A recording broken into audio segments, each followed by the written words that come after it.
She wore the dead queen's cloak to keep warm. The king went still when he saw it. In the village of Cinderhollow, the old women said this when a child was born in winter. What the cold tries to bury, the worthy wear as armor. They said it at births, at funerals, at the first snowfall when the wolves came down from Greyvale Peak, and the fires were lit and the doors were locked. They said it the way other people said prayers, not because they believed it would change anything, but because saying it was the only warmth left. Marin Ashvale had heard it her whole life and believed none of it. She was 22 and wolfless and cold, and no armor had ever found her. Chapter 1. The Cloak. The dead queen's cloak had been in the ragpicker's cart for 3 winters. Marin knew this because old Toswick the ragpicker had complained about it every market day since it arrived. A grand, heavy thing, black wool lined with grey fur, embroidered at the hem with silver thread in the shape of a running wolf. He'd found it in the ruins of the border manor after the Great Burning, he said. He'd tried to sell it to every merchant, every passing lordling, every woman of means who came through Cinderhollow. No one would touch it. It belonged to Queen Sarah, they said, the king's dead wife. It's cursed. On the morning of the Feast of the First Frost, when the temperature dropped so savagely that ice formed on the inside of Marin's window, and her only wool shawl had finally given up its last threads, she stood in front of Toswick's cart with 2 copper bits and a problem. "It's not cursed," she told Toswick, touching the hem.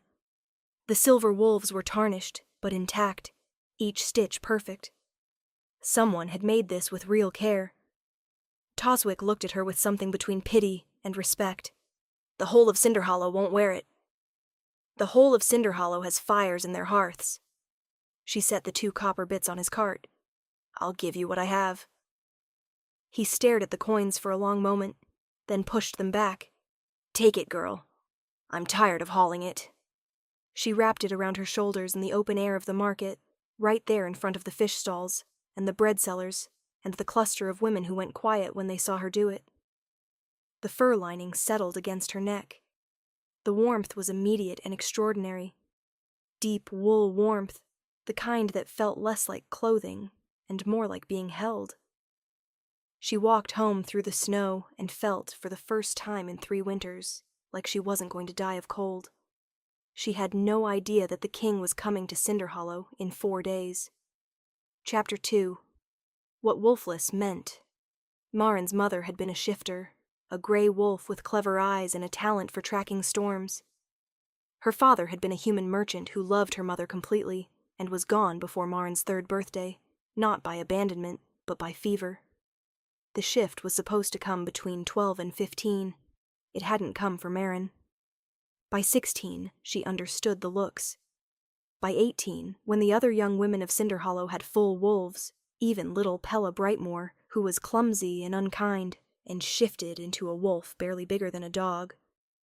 Marin understood the permanent quality of her situation. She was wolfless, half-blooded. The kind of person that powerful shifter packs politely erased from memory. She'd built a life around it. She mended things, clothes, furniture, tools, anything with a tear in it she could fix. She had a gift for it that was almost uncanny, the way she could look at a broken thing and understand exactly where the failure had begun and what it needed to hold again. The women in the village brought her their torn hems and their split chair legs, and she fixed them for whatever they could give her, which was usually not very much. The cottage she rented was at the edge of town, closest to the Greyvale Road and farthest from the central fires. She had a small hearth that she fed carefully, a cot with 3 quilts she'd stitched herself from scraps, and a shelf of books she'd bartered for over 8 years. She had no wolf. She had no pack. She had no one to be cold with. She'd made a kind of peace with this. The cloak that first night made the peace feel almost like abundance. She sat in her chair and read by firelight, wrapped in Queen Sarah's cloak, and thought of absolutely nothing significant.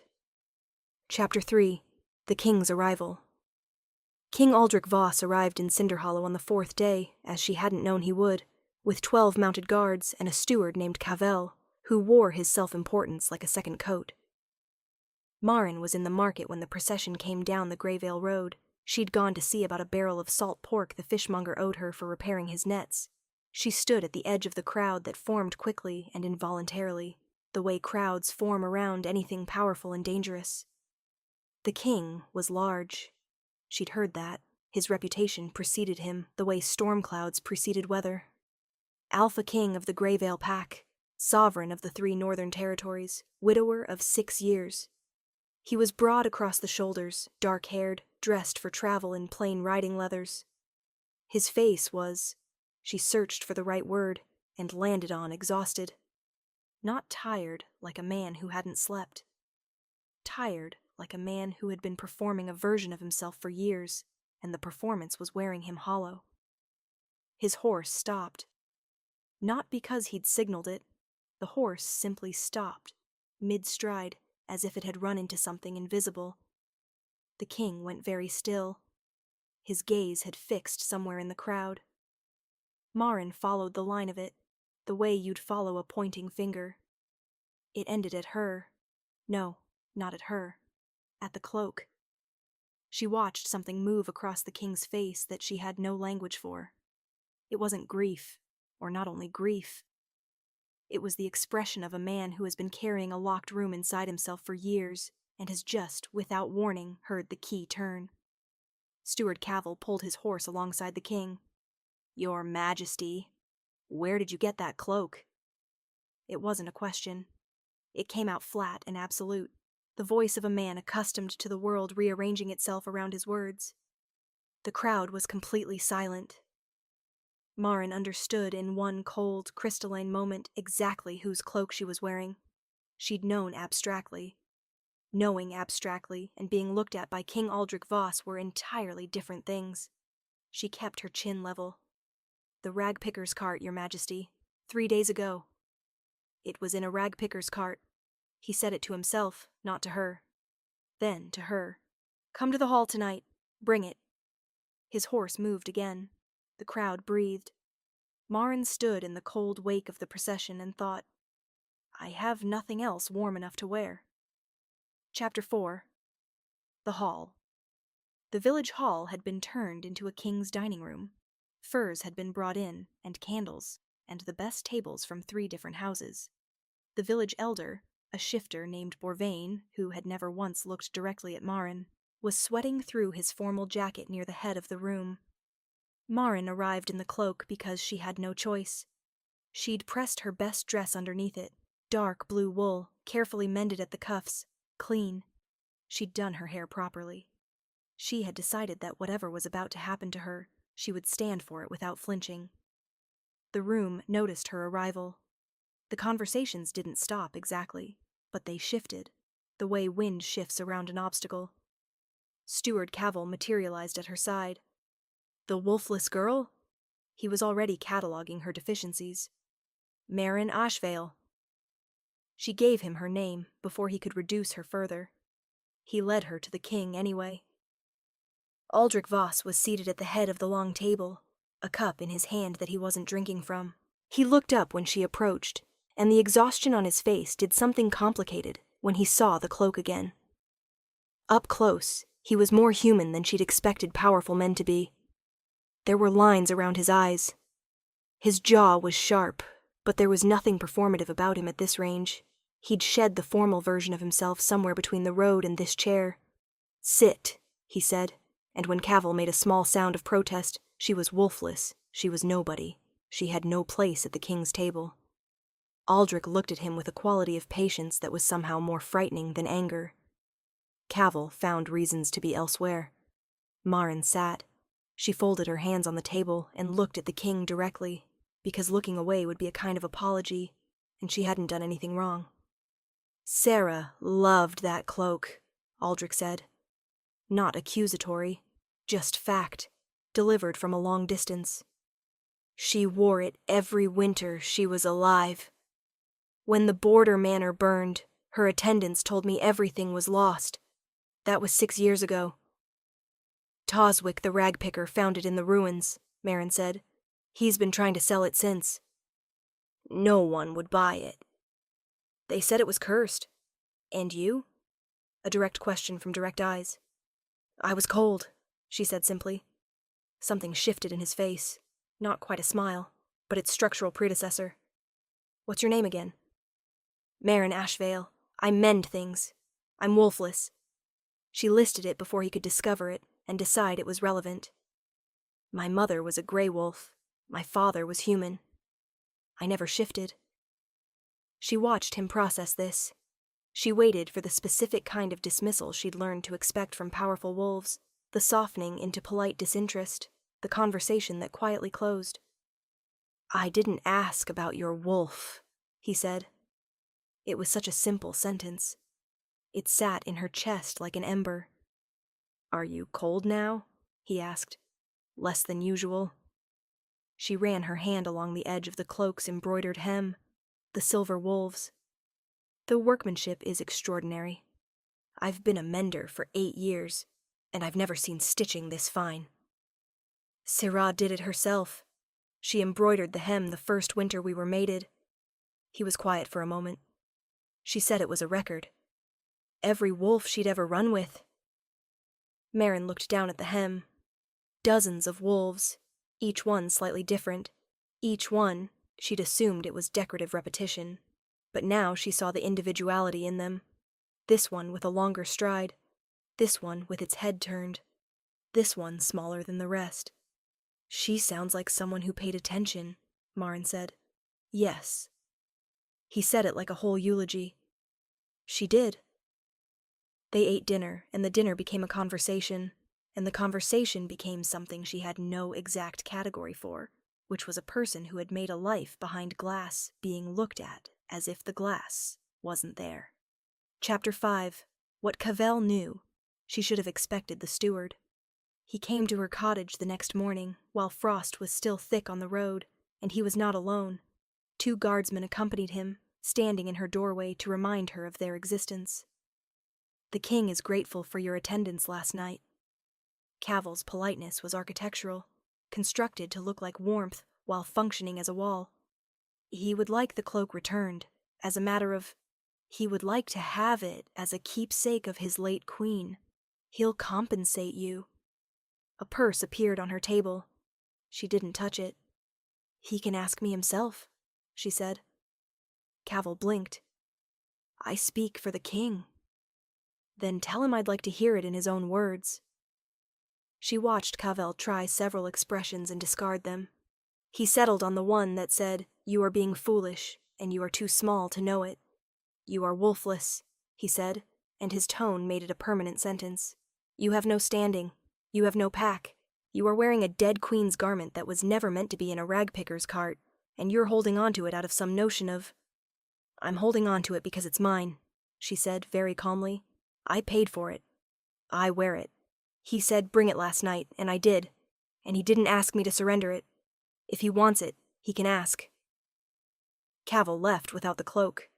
The purse remained on her table. She set it by the door for him to retrieve and never collected it. An hour later, the king knocked on her door himself. He was alone, which she suspected was something Cavell hadn't known about in advance. He was in the same riding leathers as yesterday, collar open against the cold that he wouldn't feel.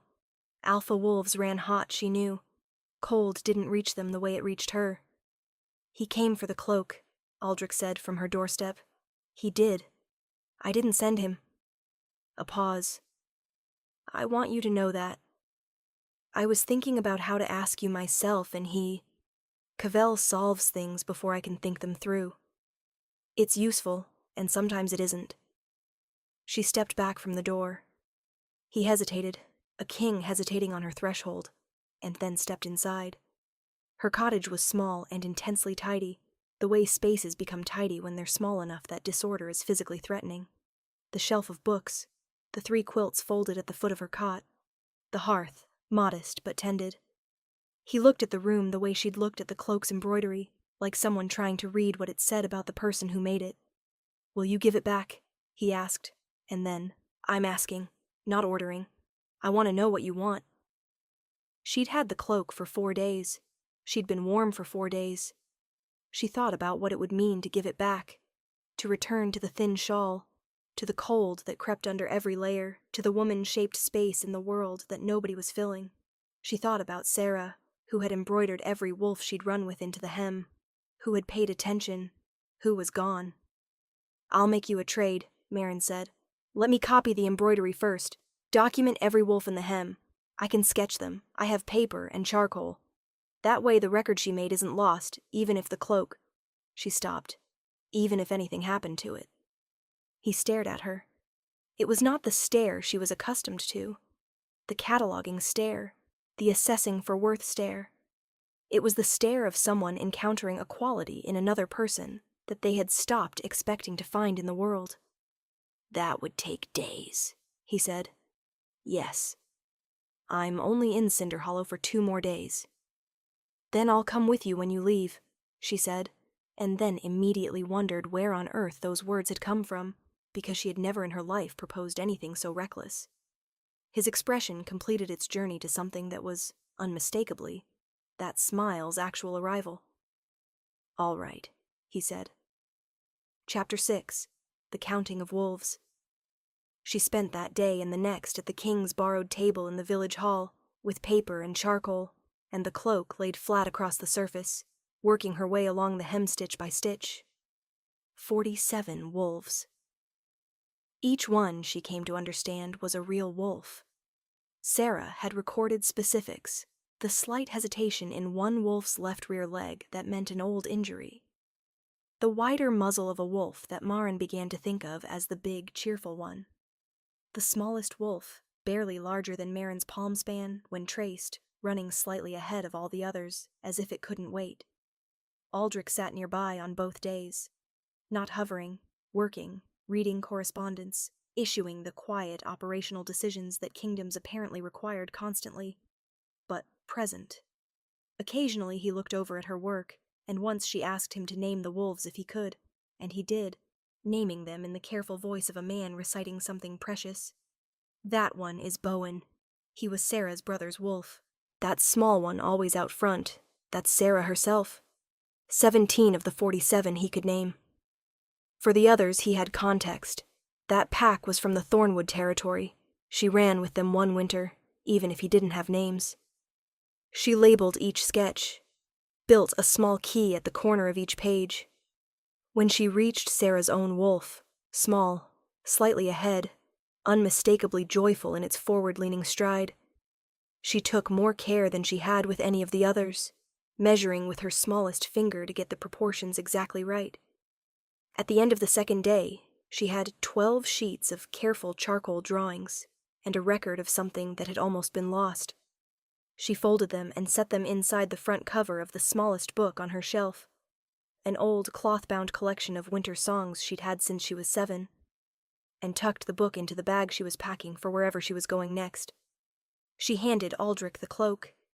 He held it for a long moment without speaking, his hands on the embroidered hem. Then he folded it over his arm. "Are you ready?" he asked.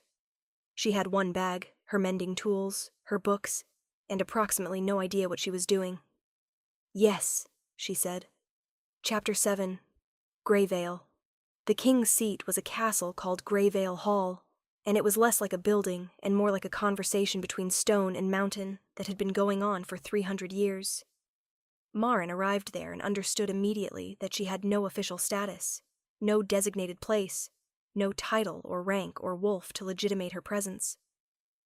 Cavil had preceded the king's party and had done something to the chambering arrangements that resulted in Marin being given a room in the servants' corridor. Comfortable enough, but a message. She unpacked her bag methodically, set the book with the sketches on the windowsill, made herself at home, which she was good at, because she had been making herself at home in inadequate spaces her entire life. The first week she was invisible. She mended things. It was what she did. She found broken things in a new place the same way she found them in old ones. A tapestry near the great hall with a torn corner. A guardsman's boot with a split seam. The king's own riding coat, which a groom brought to her shyly, where the left sleeve lining had come detached. Word spread the way all useful things spread, quietly and through back corridors. Within a week, there was a steady trickle of items requiring attention. She set up a small space near the servants' hall with a lamp and good thread, and began to know the castle by what it needed fixing. Aldrich found her there, on the 8th day, by following the trail of mended things. He stood in the doorway of her small workspace and looked at the organized chaos of thread and cloth and tools, and then at her, and she had the distinct impression he was doing what she'd done with the hem, reading what the space said about the person inside it. "Cavell put you here," he said. It wasn't a question. "The room is fine." "Marin?" "I mean it. I've had worse rooms. I'm warm." She held up the sleeve of his riding coat with the newly invisible repair. The lining was good wool. Someone cared when they made this. He crossed the room and took the coat, examining the repair. She'd matched the thread perfectly, worked the stitches so they disappeared into the existing fabric, reinforced the whole seam rather than just the point of failure. "You can see exactly where it broke and why," he said. "Always.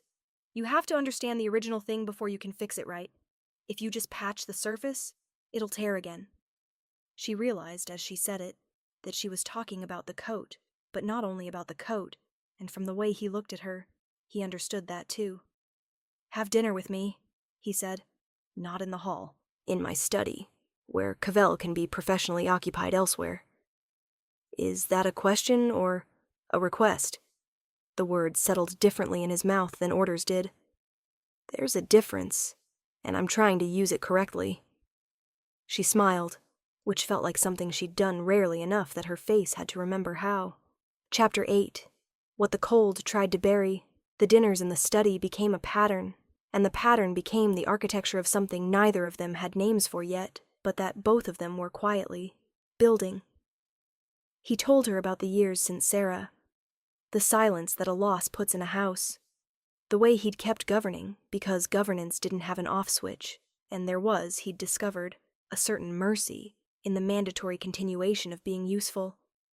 She told him about being wolfless, not the sanitized version, the true version, which included the specific texture of being at the edge of every gathering, the careful arithmetic of what you would trade for warmth, the way you learned to take up very little space so that no one had occasion to note how much space you deserved. "You were never small," he said after that. "You were made to stand in a room where everything conspired to make you feel small. That's different." She sat with that for a moment. "That's a generous reading." "It's the accurate one. Direct, no performance." "When I saw the cloak in that market, my horse stopped because the scent of it reached me and I thought, for 1 second, that Sarah was there. Then I realized it was someone else, and instead of being angry, I wasn't angry, Marin. I want you to know that. I thought, whoever is wearing that cloak is walking into the cold, wearing something that deserves to be kept." She looked at her hands.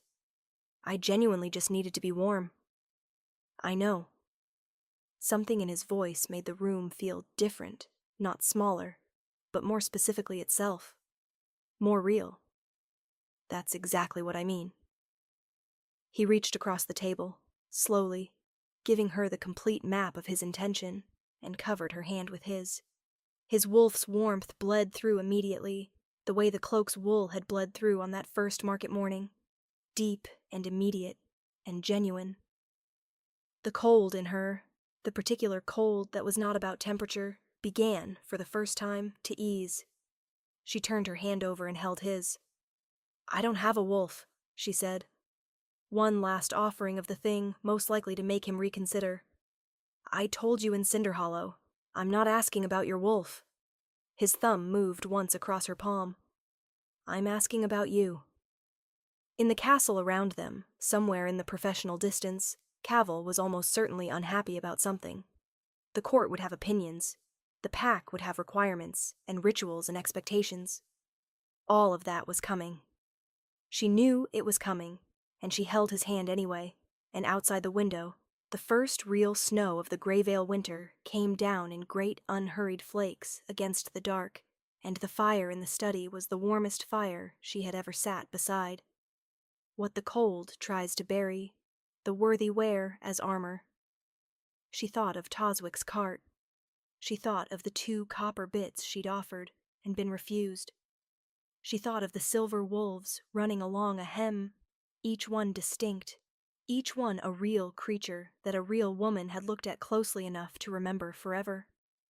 She thought, the cold tried to bury the cloak, and the cold tried to bury me, and here we both are. She didn't say it out loud. She held his hand instead, which was its own kind of saying. Epilogue. 1 year later, the feast of the first frost came again. In Greyvale Hall, it was a significant occasion. The pack gathered, fires were lit in every hearth, and the great hall was filled with the warm and complicated noise of a community that knew its own rhythms. Marin had spent a year learning those rhythms. She knew which guardsman needed his armor straps checked before standing a winter watch. She knew that the cook's assistant, a shy young woman named Porla, who was also wolfless, ate her meals in the back kitchen because nobody had thought to tell her she didn't have to. Porla did not eat in the back kitchen anymore. Cavil had discovered over 12 months of incremental evidence that Marin Ashvale was not removable by any of his available methods, because the king was disinterested in removing her, and the pack itself had developed opinions about her that were complicated and warming. He'd settled into a frosty professional detente that she found entirely livable.